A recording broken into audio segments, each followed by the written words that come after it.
A few times in the past, I've referenced a coaching job that I had for a few years. At a couple of points, people have asked me what this was like.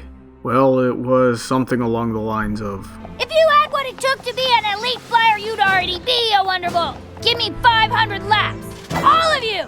You gotta be me, pile! Get your up there! Before I was a teacher myself, I was obviously taught. I've had coaches in both fencing and gymnastics with personalities and natural talent, much like Rainbow Dash. A theory I developed while coming up from under them was that their natural talent made it easier for them to improve by simply watching and then doing. I am genuinely happy for people who have this ability, but this can create problems when it's translated to teaching less talented students like myself. Inquiries for specific critiques could only be met by conveying what they know, which was often something along the lines of quote-unquote, just do it. As someone who could only compensate for their lack of physical talent with pure, unadulterated, laser-focused effort and knowing exactly how to do it, the only thing that was as frustrating as this advice was having the inability to just do it in the first place. Fast forward to a couple of months ago. While reading Friends Forever number 11, something about Rainbow Dash's portrayal struck me as both odd and interesting. For those who read the comics but haven't gotten to this one yet, this is your fair spoiler warning. For those who don't, I'll give a summary of the events. Spitfire summons Rainbow Dash to the junior flight camp because she has trouble coaching the kids. Rainbow assists Spitfire to the best of her ability while trying to help Spitfire through the issue. Eventually, Rainbow Dash figures out that their teaching styles complement each other. Spitfire is at her best with demonstration while Rainbow Dash is good at explaining. It seems odd to me that Rainbow Dash would be able to jump into teaching a classroom setting without a learning curve, much less be able to explain the physical intricacies of their sport. However, because my experience may be limited and biased, I asked someone with good input on the topic to offer his counterpoint. Greetings and good evening, everyone. I also had a chance to read through that particular issue of Friends Forever recently, and I suppose I can understand your hesitations with Rainbow Dash becoming a great teacher. However, I've seen her have genuine moments of humility, the best example that comes to mind being Wonderbolt Academy, where she was confident of her position and willing to both teach and be taught by her fellow students. She was able to suggest better methods of overcoming challenges, but stayed humble enough to give in to the requirements of others, even when things weren't going her way. Indeed, a balance of confidence and humility definitely helps in both learning and teaching contexts. But there's a bit more to it than that. You could also consider Flight to the Finish, where Rainbow Dash was ecstatic in encouraging the foals to do their very best. But she bridled that passion when Miss Harshwinny requested professionalism. Rainbow might not have done that on her own, but she was willing to learn some new teaching methods and fine-tune her interactions with those she was judging. However, there's a big difference between reining oneself in and what Rainbow Dash did in that episode. She misinterpreted Harshwinny's advice on at least a couple of different levels, causing her to ignore her own empathy in favor of Harshwinny's advice, thus blinding herself to Scootaloo's self-doubt and withholding her true feelings and praise on the Cutie Mark Crusaders routine when it was needed the most. Rainbow's lack of understanding on how to be a good teacher was one of the major catalysts in that episode's conflict.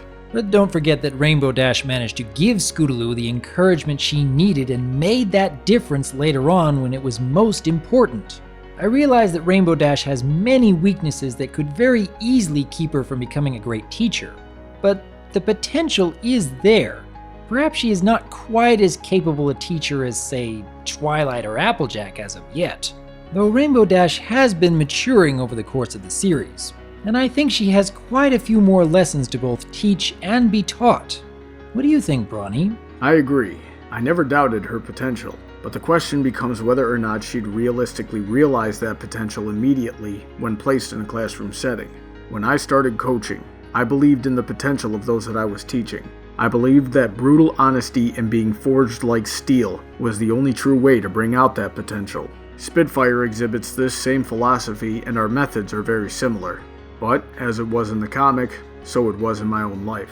That style turned out to be too intense for many of my students. I didn't even see the problem with this until my class size cut itself in half. Then, it took a couple of months for me to find the middle ground.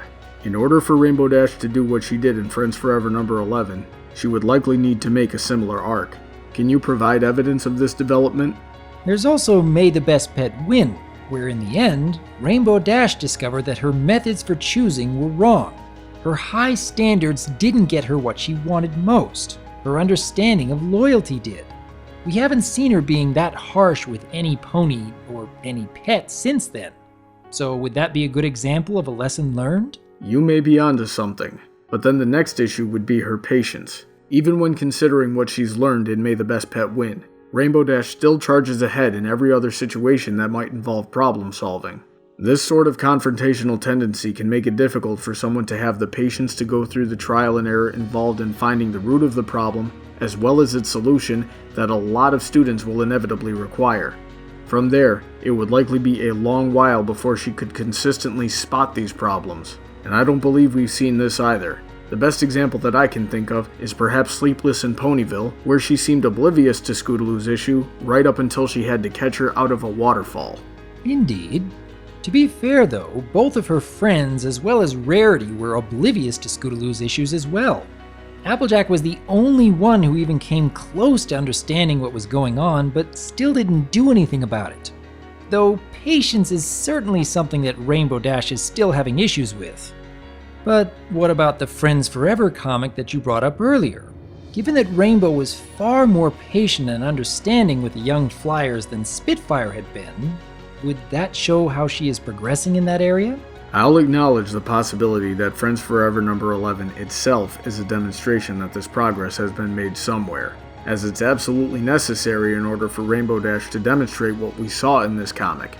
I've already explained my empirical evidence as to why I believe that's unlikely, unless I've missed something to that effect during Sleepless in Ponyville or Flight to the Finish. Perhaps in time we'll see a more natural transition for Rainbow Dash becoming a teacher. But I'm curious to know what your audience thinks. If they believe that Rainbow Dash has learned the necessary patience and demeanor to properly teach children by this point, or is she still far from reaching such a goal? Careful there, Doctor. That's my line. But this was a lovely conversation, and you're right nonetheless. So as the doctor said, let us know if you think we were wrong or have missed anything, so that we may discuss it further. And as always, I am Dr. Wolf, and I look forward to hearing from you. If you have any thoughts on this video, or would like to hear something discussed, you can leave a comment below, or drop comments, questions, topic suggestions, and review suggestions by following Brony Buck on Tumblr, or sending an email to bronydebates@gmail.com. Be sure to check out Irish John's channel for a variety of cool videos and funny super shorts. And be sure to check out Corpulent Brony's channel for some interesting My Little Pony videos and analysis. Also, feel free to check out my Patreon to see how you can support my channel and what you'll get in return.